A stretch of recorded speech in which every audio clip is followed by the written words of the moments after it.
Pada suatu hari, seketika sedang berkumpul dengan para sahabat, Rasulullah pernah memberikan peringatan. Beliau bersabda, "Yushiku an tada'a alaikumul umamu kama tada'al akalatu ala qas'atiha." Pada suatu saat nanti akan datang di tengah-tengah kamu, wahai umat Islam, di mana orang-orang lain di sekeliling kamu akan bersatu mengerubungi kamu seperti bersatunya orang-orang mengerubungi makanan di atas meja hidangan. Akan datang satu saat nanti di mana kondisimu dikepung sedemikian rupa, yang barat mau menerkam, yang timur mau menghantam, yang selatan mau menginjak-injak, yang utara pun akan menjelajah. Kondisimu seperti makanan di atas meja hidangan. Sebagian sahabat merasa heran dan terkejut, lalu mereka bertanya, "Amin qillatin nahnu yauma izin ya Rasulullah?" Apakah jumlah kami pada waktu itu sedikit ya Rasul? Kami sampai dikepung sedemikian rupa? Beliau menjawab, "Bal antum yauma idzin katsir." Sama sekali tidak. Kamu tidak sedikit pada saat itu.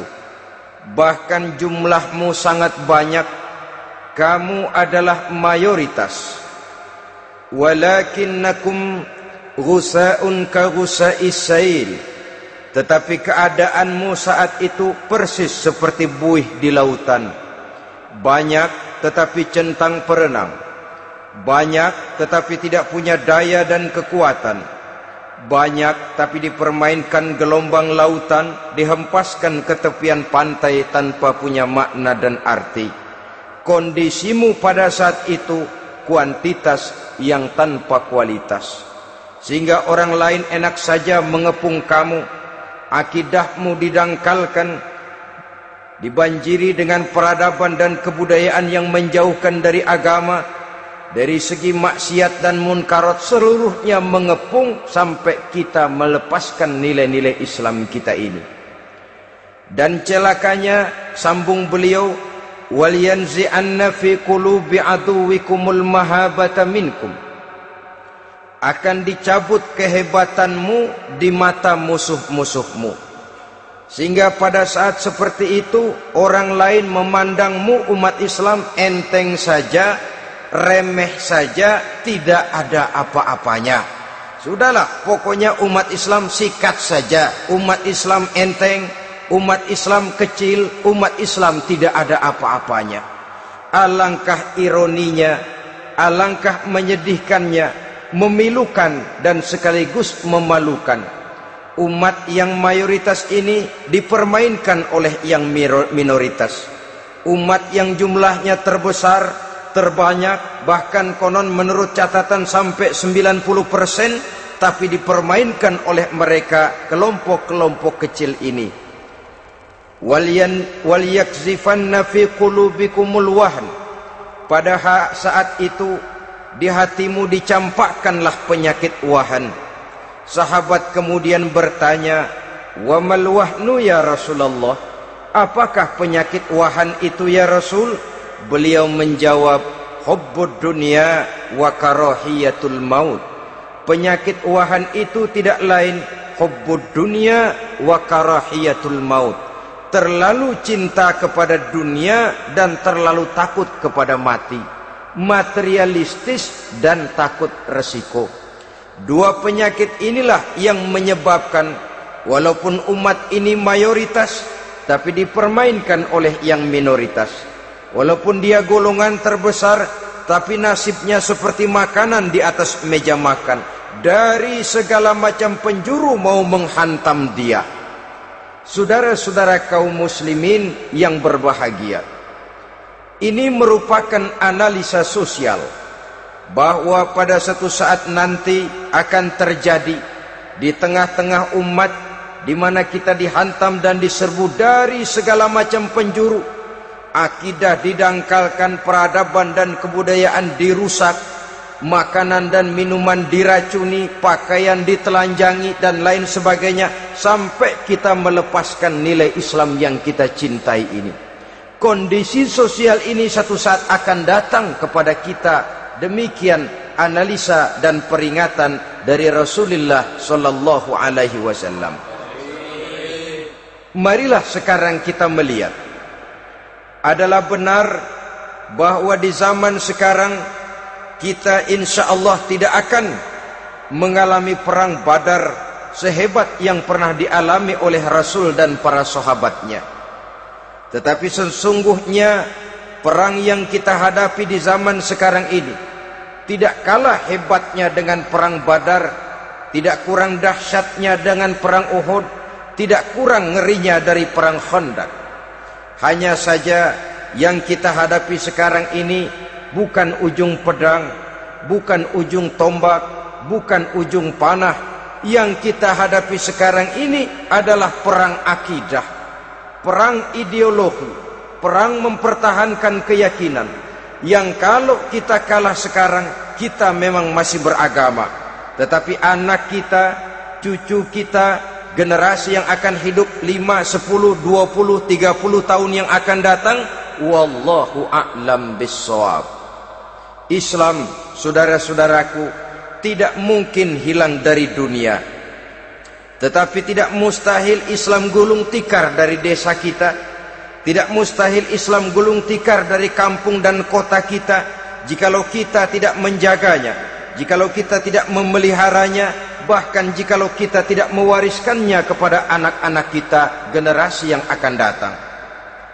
Marilah kita mengingat sejenak bagaimana Islam di Spanyol yang pernah jaya, pernah mewarnai daratan Eropa, dan yang sekarang hanya sekedar tinggal ceritanya saja. Ini pernah diperingatkan oleh Rasul dalam satu hadis, sayati ala ummati zamanun la yabqal Islam illa ismun wala minal Quran illa rasmun. Akan datang satu masa di tengah umatku di mana pada masa itu Islam ada tapi hanya tinggal sekedar namanya saja, dan Quran pun ada tapi cuma sekedar tinggal tulisannya saja. Apabila kita tidak mewariskan ini kepada generasi yang akan datang, maka serbuan-serbuan dari berbagai macam penjuru dari hari ke hari semakin kita rasakan kehebatannya. Tidak mustahil sejarah Spanyol akan terjadi di desa kita, akan terjadi di kampung kita, akan terjadi di kota kita. Orang Spanyol, kalau mereka cerita kepada anaknya, mereka akan cerita, nak, di sini dulu ada masjid. Kapan Pak? Dulu bener dah.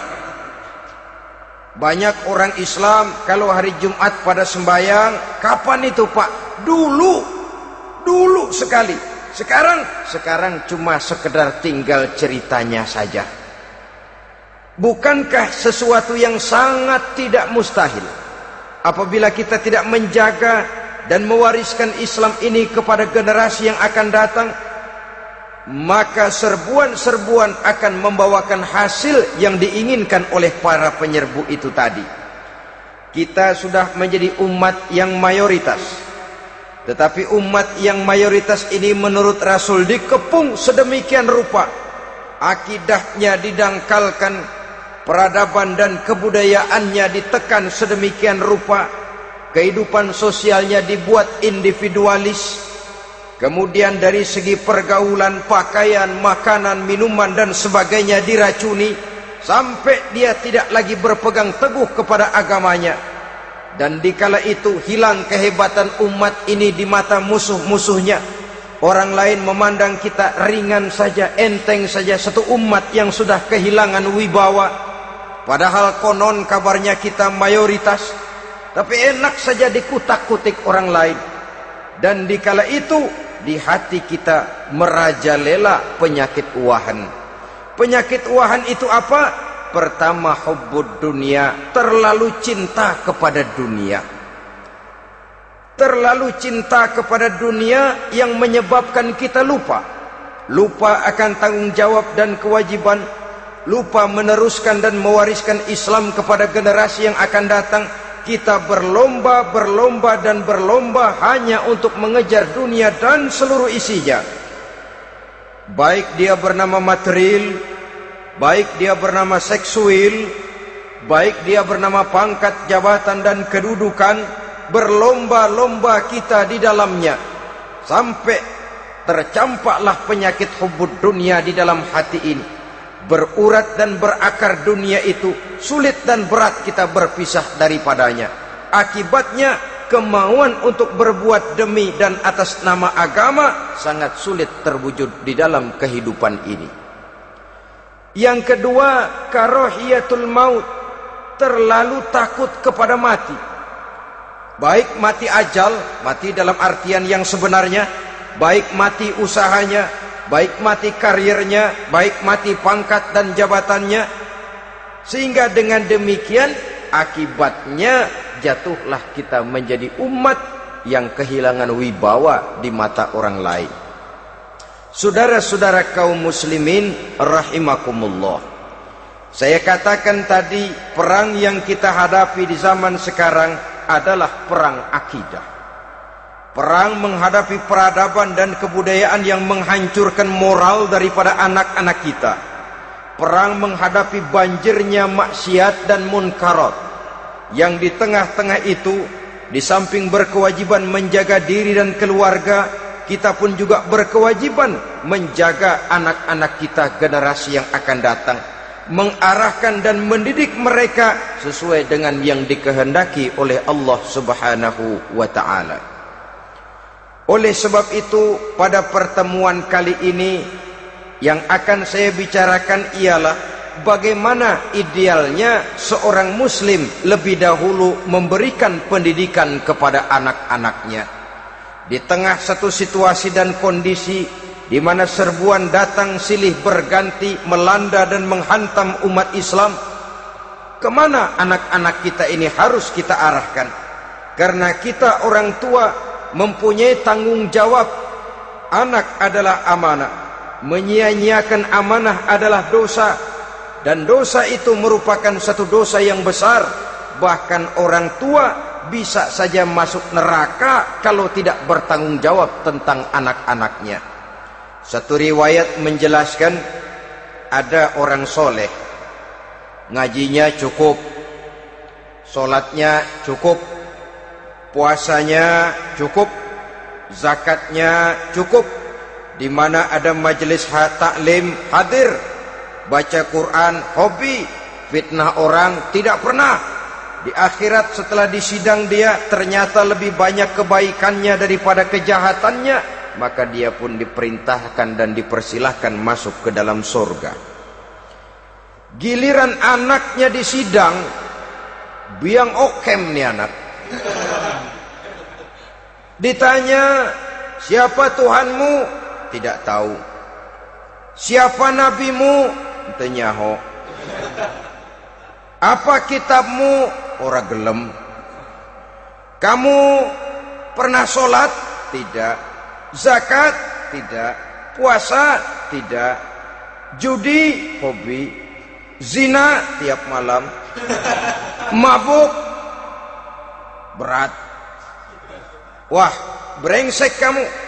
Kebaikan tidak ada barang sedikit pun, sementara kesalahan dan dosa berlipat ganda. Kamu neraka. Anak ini protes. Benar, saya tidak kenal siapa Tuhan saya. Saya tidak tahu siapa Nabi saya. Saya tidak tahu kitab suci dan kiblat saya. Saya tidak sholat, tidak zakat, tidak puasa. Tiap malam saya judi, saya zina, saya mabuk. Tapi saya kerjakan semua itu karena saya tidak tahu dan orang tua saya tidak pernah memberitahu saya. Dia enak-enakan hadir di majelis taklim, saya nyekek botol, didiemin saja. Dia enak-enakan baca Quran, saya zina, didiamkan saja. Saya bukan tidak mau, orang tua saya sama sekali tidak pernah mendidik saya. Dia mau benar sendiri. Maka kalau sekarang saya harus masuk ke dalam neraka, saya menuntut agar orang tua saya ikut sama-sama bergabung dengan saya ke dalam neraka. Gara-gara dia tuh saya jadi begini. Orang tuamu yang mana? Tuh, yang barusan mau ke surga. Ini orang tua yang sudah mau berangkat ke surga dipanggil. Sebentar dulu, Mas. Ini benar anak kamu? Iya, Pak. Waktu di dunia kamu tidak pernah ajarin dia ngaji? Sampai dia tidak kenal Tuhannya, tidak kenal nabinya, tidak kenal kiblat dan kitab sucinya? Iya, Pak. Dia tidak sholat, kamu diamkan saja. Dia tidak puasa, tidak zakat, kamu bersikap masa bodoh. Bahkan dia judi, dia zina, dia mabuk, kamu pun berdiam diri saja. Iya, Pak. Tahukah kamu bahwa anak ini adalah amanah? Menyia-nyiakan amanah artinya khianat, dan khianat adalah dosa yang sangat besar. Kamu tidak bertanggung jawab, maka kamu, anakmu gabung ke dalam neraka. Saudara-saudara kaum muslimin rahimakumullah, itu sebabnya Allah pesan benar-benar, ya ayyuhalladzina amanu qu anfusakum wa ahlikum nara.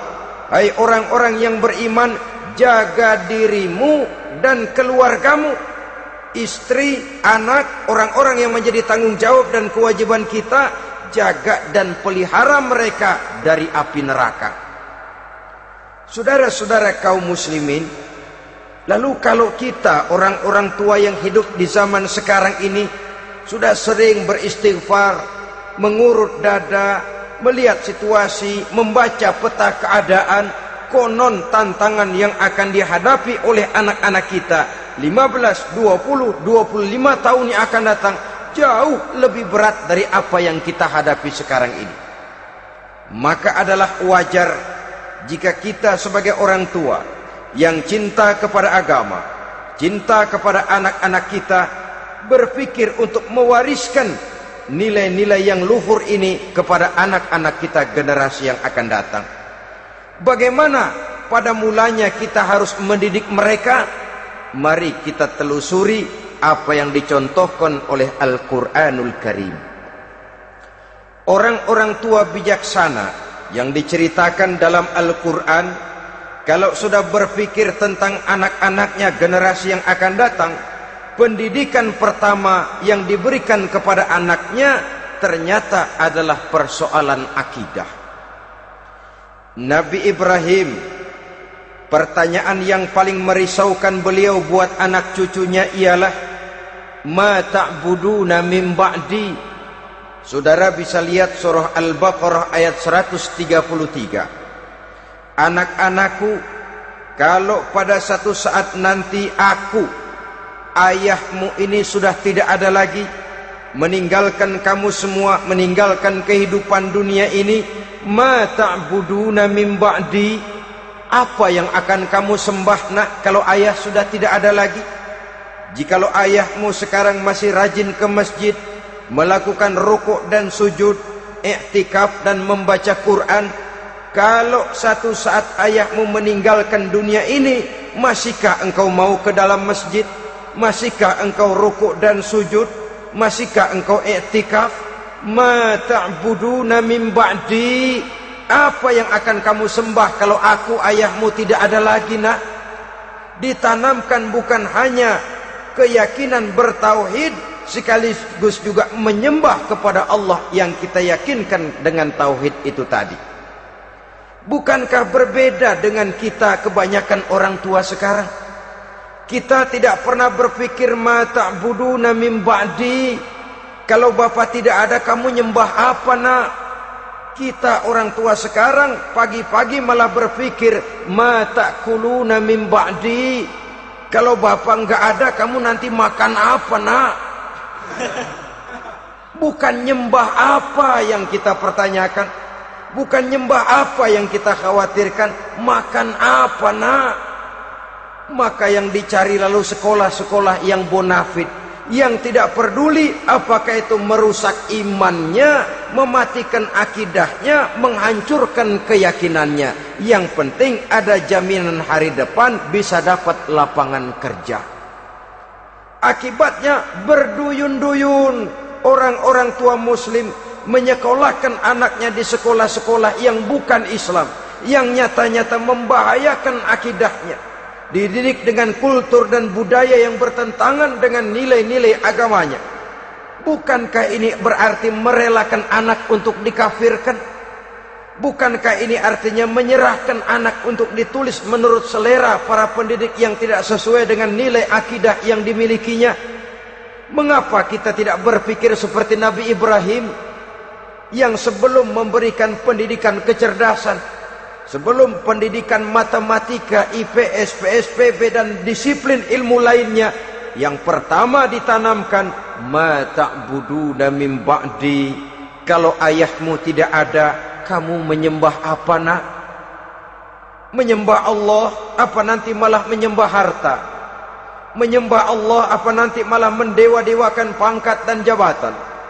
Menyembah Allah, apa malah nanti menyembah alam? Itu yang dikhawatirkan Nabi Ibrahim kepada generasi yang akan datang. Dan itu saudara-saudara yang seharusnya mengkhawatirkan kita kepada anak-anak kita, generasi yang akan datang. Lihatlah serbuan akidah di zaman sekarang ini. Dimanfaatkan kemiskinan kita umat Islam. Diberikan kita tawaran berupa beras, pakaian, obat-obatan, kalau perlu beasiswa, asal bisa melepaskan keislaman kita ini. Bertahap, sedikit demi sedikit, step by step, shibran bi shibrin wa zira'an bi zira'in. Dan harus saya ingatkan, orang di zaman sekarang tidak mungkin menghantam Islam secara frontal. Tidak mungkin menghantam Islam terang-terangan, apalagi mengerahkan satuan militer. Tidak. Orang berhitung bagaimanapun kondisi dan kualitasnya umat Islam, mereka masih punya satu modal penting, fanatisme agama. Kalau ini disulut, api jihad segera berkobar, dan hanya maut yang bisa menghentikan orang yang dibakar dengan semangat jihad. Orang tahu itu. Betapa Uni Soviet kedodoran menghadapi mujahidin Afghanistan yang disulut oleh semangat jihad yang berkobar dengan persenjataan yang primitif ketimbang persenjataan Uni Soviet. Entah mereka pantang surut mundur ke belakang. Jadi jangan mimpi bahwa orang mau menghantam Islam ini dengan melarang pengajian, meruntuhkan masjid, menyegel pondok pesantren. Tidak. Melarang orang sholat. Tidak. Kalau perlu masjid diperbanyak, musola diperbesar. Tapi bikin itu masjid seperti museum. Besar, megah, mercusuar, tapi bikin seperti museum. Tempat orang kagum, tempat orang memuji, tapi sunyi dari nilai-nilai ibadah. Saudara-saudara kaum muslimin, untuk sampai kepada penghantaman akidah, jalan yang paling mudah dirintis sekarang ini secara bertahap dan sistematis, memisahkan umat Islam dari Islamnya. Biarkan mereka bernama muslim. Biarkan di atas kartu penduduknya tertulis agama Islam. Tapi tanamkan budaya-budaya yang menyebabkan cara bergaul mereka, cara berumah tangga mereka, cara bertetangga mereka, sampai kepada cara mereka berpakaian, cara mereka bergaul, cara mereka makan dan minum, cara mereka mendidik dan menyekolahkan anak, sama sekali tidak lagi mencerminkan nilai-nilai yang islami. Itu sudah satu usaha yang paling praktis, memisahkan umat Islam dengan Islamnya. Kalau sadarlah kita ke arah ini usaha orang di zaman sekarang, maka yang harus pertama kita tanamkan kepada anak-anak kita, didik mereka dengan jiwa tauhid yang mengkristal di dalam batinnya, meresap sampai ke tulang sumsumnya, yang tidak akan sampai pun nyawa berpisah dari badannya, akidah itu tidak akan berpisah dari hatinya. Bahkan dia sanggup dengan tegar berkata, lebih baik saya melarat karena mempertahankan iman daripada hidup mewah dengan menjual akidah. Satu khittah, satu garis kehidupan yang perlu kita wariskan kepada anak-anak kita, generasi yang akan datang. Dahulu ada satu tradisi, saudara-saudara. Kalau anak gadis kita dilamar orang lalu bertanya, anakmu mau ngelamar gadis saya, apa sudah khatam Quran berapa kali? Apa sudah bisa baca kitab macam-macam dan lain sebagainya? Sehingga lahirlah satu kebanggaan. Apapun motifnya, tapi pertanyaan semacam ini zaman sekarang sudah langka. Paling-paling yang ditanya kalau anaknya dilamar orang, anakmu kerja di mana? Gajinya sebulan berapa? Kendaraannya bebek apa soang? Apa-apa? Itu yang kita pertanyakan, berkisar di seputar materi, kerja, job, status sosial, dan lain sebagainya. Perkara bisa baca Quran atau tidak, nomor 18. Perkara sembahyangnya rajin apa tidak, nomor 36. Saudara hadirin, akibatnya terjadi pergeseran nilai. Maka mendidik anak menurut tuntunan Quran adalah seperti yang diberikan contoh oleh Luqmanul Hakim, yang diceritakan dalam surah Luqman mulai ayat 11 dan selanjutnya. Apa pendidikan pertama yang harus kita berikan kepada anak? Pertama, ya bunayya la tusyrik billah. Wahai anakku, jangan sekali-kali engkau menyekutukan Allah. Nak, jaga tauhid, pelihara iman, mantapkan akidah. Ini dasar yang pertama. Belum lagi anak mengenal berbagai macam disiplin ilmu, yang pertama ditanamkan tauhid. Ini yang mendasari kehidupan. Ini yang akan menjadi mewarnai dan menjadi warna dari kepribadian seseorang. Sentuhan jiwa tauhid di dalam diri si anak. Belum lagi sempat dia kenal yang lain. Yang pertama yang kita tanamkan, kita wariskan, kita berikan, la tusyrik billah. Jangan sekali-kali menyekutukan Allah. Nah, kalau ini sudah tertanam, ini sudah merupakan satu fondasi yang kuat. Selebihnya nanti tinggal melihat bakat si anak, kemana dia harus dididik ini. Yang terpenting nilai iman lebih dahulu tanamkan. Dan untuk menghancurkan nilai keimanan, saudara-saudara, saya katakan, ingatkan kepada hadis di awal tadi, dikepung kita dari berbagai macam penjuru agar bila bisa melepaskan nilai-nilai iman dan keyakinan. Proses pendangkalan akidah, ditanamkan keraguan kepada agama, ditanamkan rasa malu beragama, sholat malu, baca Quran malu, berangkat ke masjid malu, pakai jilbab malu. Ditanamkan rasa malu beragama, sehingga bertahap sedikit demi sedikit kita mulai berpisah dengan kehidupan beragama. Ditanamkan hal yang sedemikian rupa dari berbagai macam penjuru. Dihantam akidah, akidah kuat, dihantam dari segi peradaban dan kebudayaan. Diperbanyaklah peradaban dan kebudayaan yang bukan mendekatkan kita dengan agama, malah mendekatkan kita dengan neraka. Menjauhkan kita dari agama, menjauhkan kita dari nilai-nilai luhur yang diwariskan oleh orang-orang tua kita terdahulu. Adalah kewajiban kita yang pertama, mendidik anak, menanamkan roh, jiwa, dan semangat tauhid di dalam diri mereka.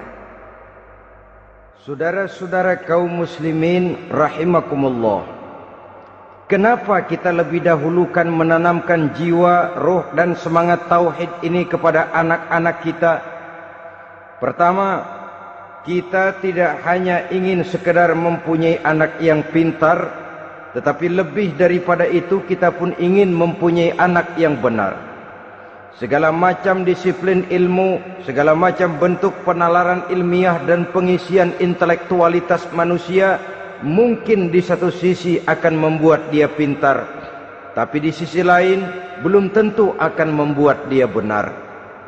Nabi pernah memberikan peringatan, man izdada ilman walam yazdad huda lam yazdad minallahi illa bu'da. Orang yang hanya bertambah ilmu pengetahuannya tapi tidak bertambah hidayah dari Allah, tidak makin mantap keimanannya, maka seluruh nilai-nilai ilmunya hanya akan menjauhkan dia dari Allah Subhanahu wa taala.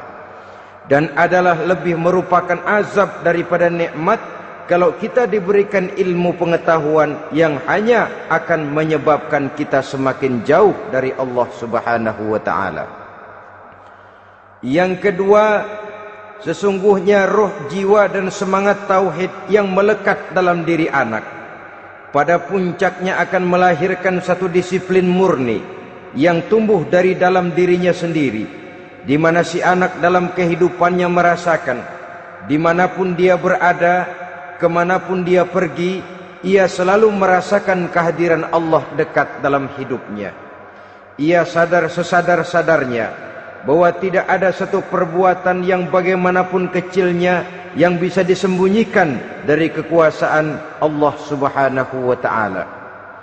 Yang ketiga, dengan penanaman roh, jiwa dan semangat iman ini, maka diharapkan anak-anak nanti pada pertumbuhannya sanggup mengendalikan hawa nafsunya.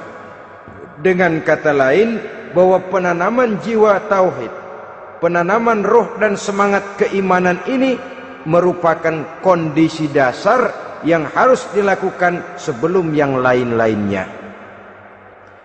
Kemudian pendidikan kedua yang diberikan oleh Al-Quran melalui contoh dan model dengan Luqmanul Hakim ini, setelah menanamkan tauhid, ditanamkanlah kepada si anak ini rasa hormat kepada orang tuanya. Wa wassaynal insana biwalidayhi, dan kami wasiatkan kepada manusia untuk berbakti kepada ibu bapaknya. Hamalathu ummuhu wahnan ala wahnin, karena ibunya telah mengandungnya dengan kepayahan di atas kepayahan, maksudnya dengan kepayahan dan kelelahan yang berlipat ganda. Sehingga ketika Rasul ditanyakan orang, ya Rasul, siapa yang paling harus saya taati di dunia ini? Beliau menjawab, ibumu. Kemudian siapa lagi ya Rasul? Ibumu. Setelah itu siapa lagi ya Rasul? Ibumu. Dan kemudian siapa ya Rasul? Bapakmu. Ibu, ibu, ibu, bapak. Bahkan al-jannatu tahta aqdamil ummahat, surga berada di bawah telapak kaki ibu. Bagaimana menanamkan rasa hormat kepada orang tua di hati anak? Tentu yang pertama, bagaimana orang tua bisa memberikan keteladanan.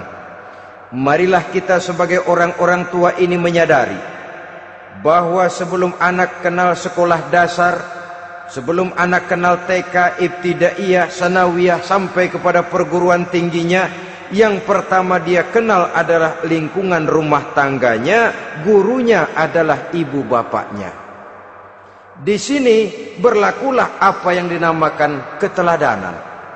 Keteladanan jauh lebih berhasil daripada sekedar teori-teori yang muluk.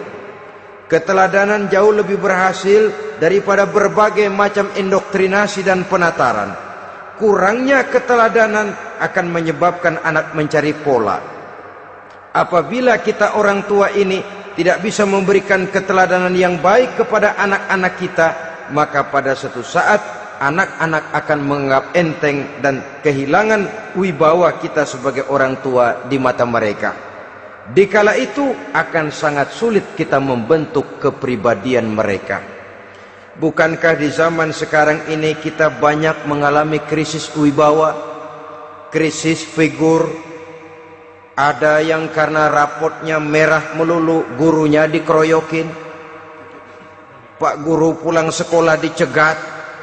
Bahkan nyaris ada orang tua pernah dibunuh oleh anaknya sendiri. Dan lain sebagainya, kasus-kasus yang sebenarnya tidak perlu terjadi, karena memang bukan saja bertentangan dengan nilai budaya kita sebagai bangsa, tapi juga bertentangan dengan ajaran agama kita sendiri. Krisis wibawa, krisis figur yang juga akibatnya harus kita sadari banyak faktor yang membentuk kepribadian anak. Pergaulannya, yang dibacanya, yang ditontonnya, yang disaksikannya di dalam kehidupan. Benar kita menyekolahkan mereka, tapi berapa jam mereka di sekolah? 6 jam, 7 jam paling lama. Sedangkan mereka hidup satu hari satu malam 24 jam. Kalau cuma 7 jam di sekolah, ini berarti lebih banyak dia di luar sekolah. Dan di luar sekolah itu artinya ya rumah tangganya, ya temannya, ya lingkungan di mana dia tinggal, yang seluruhnya sangat besar pengaruhnya dalam ikut membentuk kepribadian anak-anak kita. Saya katakan tadi, di samping kita menghadapi perang akidah, kita pun berhadapan di dalam perang menghadapi peradaban dan kebudayaan yang bukan saja menjauhkan kita dari agama, tetapi sanggup menghancurkan moral daripada anak-anak kita. Secara pribadi, saudara-saudara, saya iri, saya kagum misalnya dengan kemajuan yang diperoleh oleh negara tetangga kita, Jepang misalnya. Padahal tahun 45 ia pun hancur lebur oleh meledaknya atom di Hiroshima dan Nagasaki. Tapi bagai satu tenaga raksasa kemudian Jepang bangkit menjadi satu negara superpower di Asia. Bahkan gurunya saja Amerika sekarang ini kewalahan menghadapi perang dagang dengan Jepang ini. Dan yang menarik, Jepang bisa maju dan modern dengan tetap menjadi Jepang, tanpa harus kehilangan identitasnya sebagai satu bangsa, tanpa harus kehilangan kepribadiannya sebagai satu bangsa. Sebagai negara yang sedang berkembang, kita sering latah. Kita ingin meniru Barat, tapi bukan teknologinya, westernisasinya yang kita tiru. Bukan isinya, kulitnya yang kita ambil. Akibatnya apa? Modernnya belum, orangnya sudah Barat. Bergaulnya sudah cara Barat, berumah tangganya sudah cara Barat, berpakaiannya sudah cara Barat, mendidik anaknya sudah cara Barat. Di mana ketemu orang tua cukup hello daddy. Kulitnya kita ambil, sementara isinya kita campakkan. Ironi dan menyedihkan. Padahal kita sesungguhnya bisa maju dan modern, bisa mengejar segala ketinggalan dan keterbelakangan kita dengan tetap menjaga nilai-nilai luhur budaya kita sebagai satu bangsa, mengambil isinya, dan kalau memang tidak perlu lalu mencampakkan kulitnya. Pengaruh peradaban dan kebudayaan yang menghancurkan moral daripada anak-anak kita oleh pesatnya arus teknologi, oleh pesatnya arus komunikasi, di mana hal-hal yang terjadi di belahan dunia lain dapat kita saksikan hari ini juga melalui layar televisi. Yang terjadi di Amerika, di Eropa, di Afrika, di ujung dunia yang paling ujung sekalipun, di ujung dunia yang paling ujung, hari ini kejadian, hari ini sudah bisa kita saksikan. Pesatnya arus komunikasi, kalau jatuh ke tangan anak-anak kita yang belum mempunyai filter daya saring positif, akan dicerna oleh mereka tanpa memilah dan memilih. Akibatnya orang kampung bilang kelolodan. Makan nggak dikunyah lagi, tentu saja akhirnya kelolodan. Dan kalau sudah kelolodan, menyusahkan kita seluruhnya. Oleh karena itu budaya menghormati orang tua perlu dijaga, perlu dipelihara dan diwariskan kepada anak-anak kita. Tali silaturahmi sehingga ada respeknya kepada orang tuanya. Jangan bapaknya dianggap CS, ibunya dianggap CS, kakeknya dianggap CS. Hilang rasa respek, hilang rasa menghormati. Sementara orang tua sendiri tidak bisa memberikan keteladanan, kurang mendapat perhatian dan lain sebagainya. Apalagi kalau baik ibu maupun bapak adalah orang-orang karier yang setiap hari sibuk menghadapi tugas masing-masing. Bapak sibuk rapat, pindah kantor sana kantor sini, ibu sibuk arisan, besarlah anak-anak di tangan pembantu dan lain sebagainya, sehingga dia merasa kurang mendapat perhatian, dan ini akan ikut membentuk warna dari kepribadian yang dimilikinya. Sampai kepada pelosok-pelosok desa, jaringan televisi memang menguntungkan. Tapi kalau sudah sampai kepada menayangkan budaya-budaya yang tidak sesuai dengan pola di mana mereka tinggal, pola lingkungannya, dan ingin mereka terapkan dalam kehidupan, ironi dan menyedihkan. Maka sering dikatakan, jikalau ABRI masuk desa, rakyat beruntung. Jikalau listrik masuk desa, rumah jadi terang. Jikalau koran masuk desa, rakyat jadi cerdas. Jikalau hakim masuk desa, rakyat lalu sadar hukum. Tapi jikalau maksiat dan munkarat masuk desa, minuman keras masuk desa, judi masuk desa, pelacuran masuk desa, rakyat tentu kiamat. Dan kita harus punya budaya untuk memilah dan memilih, mempunyai filter untuk jadi daya saring positif. Oleh karena itu, saudara-saudara, tahap kedua setelah menanamkan jiwa tauhid kepada anak, tanamkan rasa hormat kepada orang tuanya. Orang tua itu ibu bapaknya, orang tua itu guru-gurunya yang mengajarkan dia, atau yang dianggap tua yang lebih senior dari dia. Karena tidak ada satu peradaban yang berdiri sendiri. Bagaimanapun maju dan modernnya kita sekarang, tentu merupakan mata rantai yang berkaitan dari generasi terdahulu. Ini yang kedua. Setelah tauhid, berbakti kepada ibu dan bapak. Tidak ada satu kebahagiaan yang bisa ditegakkan di dunia ini tanpa doa, tanpa restu daripada ibu dan bapak. Ini keramat hidup. Doanya dikabul Allah, dan kutuknya juga dikabul oleh Allah Subhanahu wa ta'ala. Jadi mendidik anak setelah menanamkan jiwa tauhid, menanamkan rasa hormat dan taat berbakti kepada ibu bapaknya. Itu yang kedua. Kemudian yang ketiga, melalui model Luqman, Quran mendorong kita untuk mendidik anak, menanamkan etika otonom. Apa itu? Ya bunayya, innaha intakum mithqala habbatin min khardalin fatakun fi sakhratin aw fis samawati aw fil ardi ya'ti bihallah. Wahai anakku, sesungguhnya kalau ada satu kebaikan yang kamu kerjakan, kecil, tidak nampak oleh pandangan mata yang zahir, yang kecil itu tersembunyi di puncak langit, di dasar bumi yang paling dalam, atau di tengah batu hitam sekalipun, Allah pasti mengetahuinya dan pasti akan memberikan balasan yang seadil-adilnya. Pendidikan apa ini? Pendidikan moral, menanamkan etika otonom. Nah, kau berbuat baik jangan karena dilihat orang. Kau tidak mau melakukan kejahatan jangan cuma karena ada polisi. Kalau ada polisi kau tidak mau jahat, kucing juga begitu. Coba lihat kucing, taruh ikan asin di piring kaleng, tongkrongin, aduh kucing kalem, sopan, tenang. Sedikit kita lengah, habis ikan digarap. Tapi ditanamkan satu kesadaran, kemanapun kau pergi, apapun yang kau kerjakan, tersembunyi di tengah batu, di dasar bumi, di puncak langit, Allah pasti tahu. Dalam bahasa yang ringan, kita ini diawasi oleh dua hiperkomputer yang maha sensitif.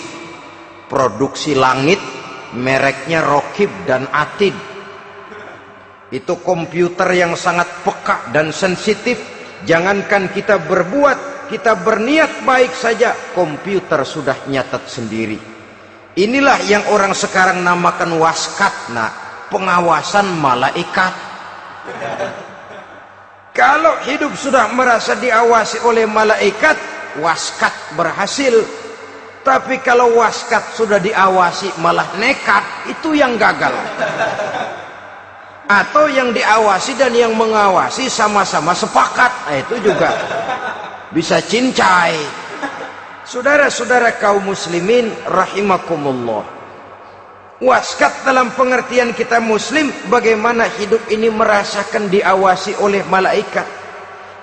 Intelektualitas yang tinggi sekalipun, IQ yang nilainya plus sekalipun, disiplin ilmu yang bagaimanapun banyak yang memenuhi benak kita, tanpa diiringi oleh etika otonom, orang sering mencari celah dan kesempatan. Mencari celah dan kesempatan. Tapi kalau sudah merasa, kemanapun saya pergi, dimanapun saya berada, kebaikan bagaimanapun sekecilnya saya lakukan, toh Allah pasti akan memberikan balasan. In khairan fa khairun, wa in syarran fa syarrun. Jikalau baik, baik balasan yang kita terima. Jikalau jahat, jahat kejahatan yang kita terima.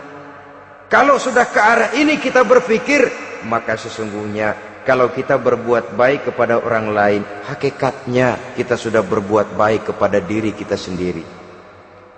Lalu tidak ada merasa rugi berbuat baik kepada orang, karena manakala dia melakukan kebaikan kepada orang lain, artinya dia sudah berbuat baik untuk dirinya sendiri.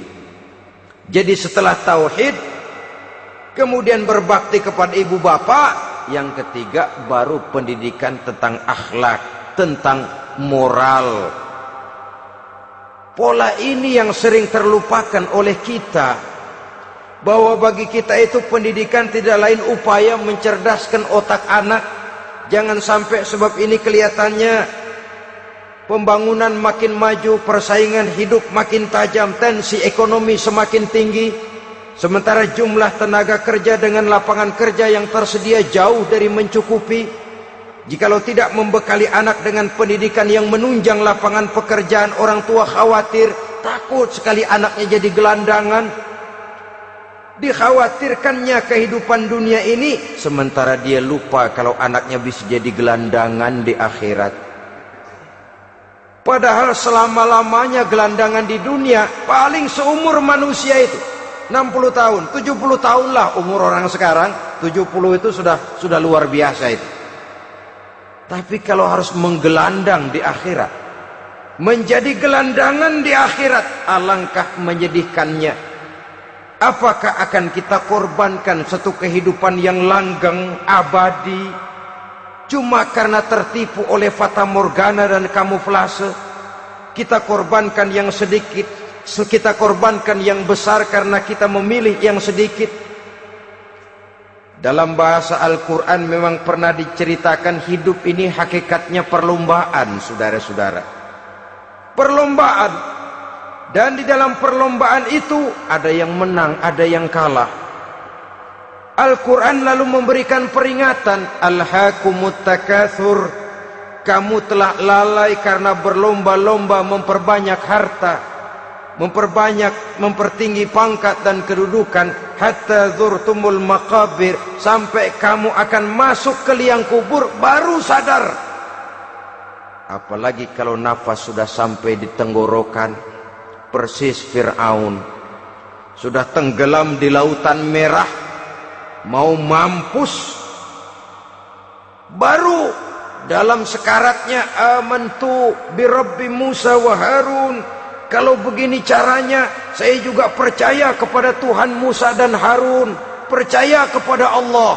Sudah mau mati baru amantu bi Rabbi Musa, kami percaya kepada Tuhan Nabi Musa, kata Fir'aun. Malaikat maut kesal benar, dilelepin terus di laut, mampus tuh sekalian. Hidup ini memang kita berlomba, berlomba dengan waktu, berlomba dengan umur, berlomba dengan tenaga, berlomba dengan tetangga.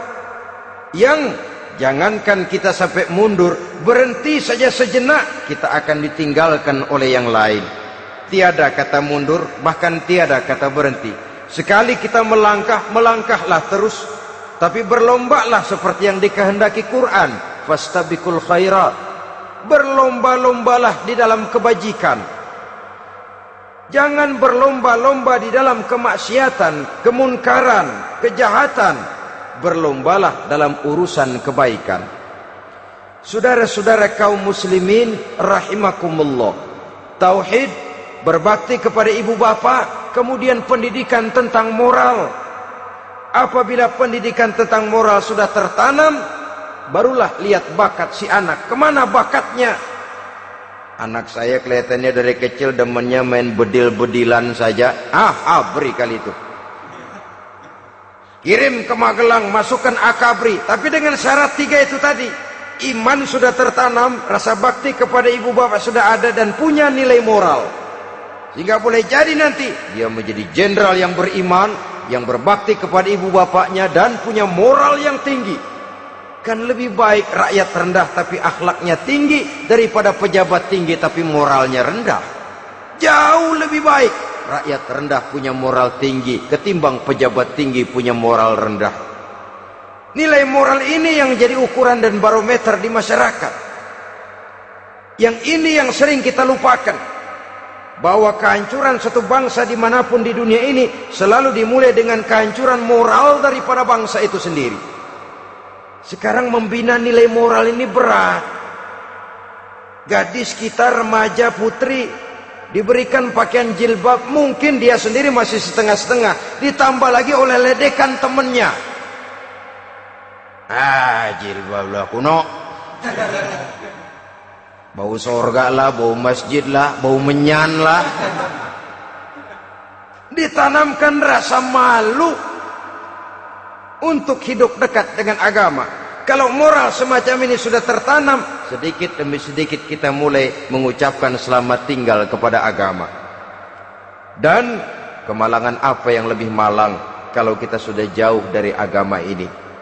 Bukankah Islam telah menyelamatkan manusia dari penyakit jahiliyah dan membawanya kepada satu kehidupan yang maju dan modern? Kalau kita tinggalkan Islam ini, bukankah artinya kita akan kembali kepada satu zaman jahiliyah? Hanya saja jahiliyah itu berada di abad modern. Versinya tentu lebih modern. Kalau zaman jahiliyah dulu mabuknya pakai arak, zaman sekarang sudah macam-macam orang bisa mabuk. Kalau zaman jahiliyah dulu anak perempuan dikubur hidup-hidup, zaman sekarang kadang-kadang belum sempat lahir ke dunia, malah sudah dibunuh lebih dahulu. Versinya saja yang berbeda. Kalau di zaman jahiliyah dahulu manusia menyembah batu yang bernama Latta, Uzza, Manat, dan Hubal, di zaman jahiliyah modern sekarang ini orang sering menyembah kepala bagiannya, sering menyembah atasannya, sering menyembah komputer, sering menyembah teknologi modern yang lebih diyakininya daripada Allah sebagai keyakinan sentral di dalam hidupnya. Saudara-saudara kaum muslimin rahimakumullah. Jadi yang ketiga, nilai moral yang ditanamkan kepada anak-anak kita supaya dia bisa menghadapi tantangan-tantangan hidup yang semakin berat ini dengan tetap berpegang teguh kepada nilai-nilai moral yang diwarnai oleh jiwa keimanannya yang bersumber dari ajaran agamanya. 3. Kemudian yang keempat, barulah tatanan kehidupan sehari-hari. Apa kata Luqman? Ya bunayya aqimis shalah. Setelah bertauhid, berbakti kepada ibu bapa, punya nilai moral. Ya bunayya aqimis shalah, nak dirikan solat. Rumah tangga muslim, anak berumur 7 tahun sudah berani meninggalkan solat, kata Nabi, pukul. Bukan untuk menyakiti, untuk mendidik, karena sayang kepada anak. Saudara-saudara, kita khawatir betul kepada anak. Kalau dia pulang dari sekolah, buru-buru kita sebagai orang tua bertanya, sudah makan nak? Sudah istirahat nak? Tapi jarang kita sebagai orang tua melontarkan, sudah sholat nak? Bahkan kita bisa memberikan sugesti kepada anak. Nah, kalau kau naik kelas 1 sampai naik ke kelas 2, bapak beliin sepeda. Tamat SD nak, motor. Tamat SMP nak, ke Bali kita. Tamat SMA nak, Singapura. Saudara-saudara, tapi kalau untuk urusan sholat misalnya, kita tidak pernah memberikan sugesti kepada anak-anak kita. Nak, kalau kau hafal Fatihah lengkap dengan artinya, bapak beliin sepatu. Nak, kalau kau bisa sholat dengan baik, cukup syarat rukunnya, bapak beliin sepeda. Ada rangsangan, ada sugesti yang membuat anak lebih tergerak untuk hidup dalam suasana keagamaan. Ya bunayya aqimis sholah, nak dirikan sholat. Sebab ini sandaran vertikal yang paling langsung antara manusia dengan Tuhannya. Menyadari bahwa sepanjang yang bisa dilakukan oleh manusia hanyalah berusaha, dan kepastian sepenuhnya ada di tangan Allah. Dengan solat kepribadianmu diperteguh, dengan solat sandaran vertikalmu kepada Allah diperkuat. Dan pada waktunya nanti Al-Quran memberikan bimbingan, hendaklah minta tolong kepada Allah dengan sabar dan tetap mendirikan solat. Ya bunayya aqimis sholat. Setelah itu wa'mur bil ma'rufi wanha 'anil munkar. Tegaklah membina yang ma'ruf, tegaklah mencegah yang munkar. Ini sikap hidup sudah. Solat tadi tugas hidup. Lalu sikap hidup tampil di tengah masyarakat, membina yang ma'ruf, mencegah yang munkar sesuai dengan kesanggupan masing-masing. Bukankah setiap kita kepingin punya anak yang bermanfaat, setidaknya bagi keluarganya, syukur kalau bisa bagi lingkungannya, bagi masyarakat, bangsa dan negaranya. Dan satu di antara tanda orang yang bermanfaat, kalau dia bisa hidup menjadi penganjur yang ma'ruf dan pencegah yang munkar. Dan itu kalau tidak ada hidayah, sulit orang mau melaksanakan itu. Sebab apa? Ada kecenderungan belakangan ini di mana agama dianggap urusan pribadi. Sehingga orang lalu sering bilang, jangan bawa-bawa agama dah, itu kan bukan urusan agama.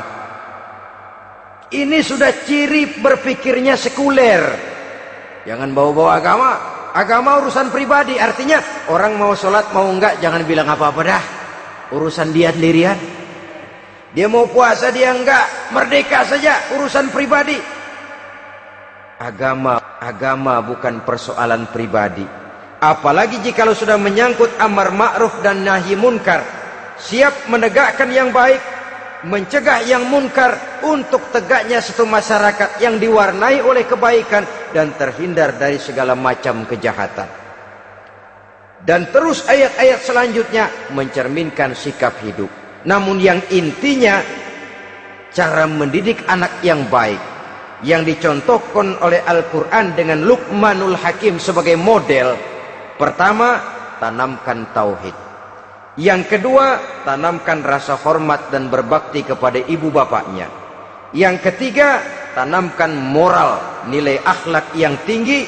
Setelah itu yang keempat, biasakan hidup dalam suasana keagamaan. Kontrollah sholatnya, kontrollah baca Qur'annya, kontrollah puasanya di bulan Ramadan. Ajaklah anak-anak sholat berjamaah, sehingga dengan demikian dia terbiasa oleh satu suasana yang mendekatkan dia dengan nilai agamanya. Dari sana diharapkan nilai-nilai ilmu yang didapatnya dari bangku sekolah akan menciptakan keseimbangan dengan yang ditanamkan oleh orang tuanya dalam bentuk yang dijelaskan oleh surah Luqman itu tadi. Sehingga apabila keseimbangan ini terwujud, akan menjalin keseimbangan dalam pola berpikir, dan keseimbangan dalam pola berpikir akan melahirkan keseimbangan dalam perbuatannya. Terwujudlah kita harapkan insan yang fid dunya hasanah wa fil akhirati hasanah.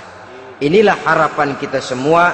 Mudah-mudahan Allah memberikan kekuatan kepada kita untuk mewariskan nilai-nilai yang baik kepada generasi yang akan datang, sehingga esok harus lebih baik daripada hari ini, dan lusa harus lebih baik daripada hari esok. Terima kasih atas perhatian saudara. Mohon maaf atas segala kekurangan. Usikum wa nafsi bitaqwallah. Wassalamualaikum warahmatullahi wabarakatuh.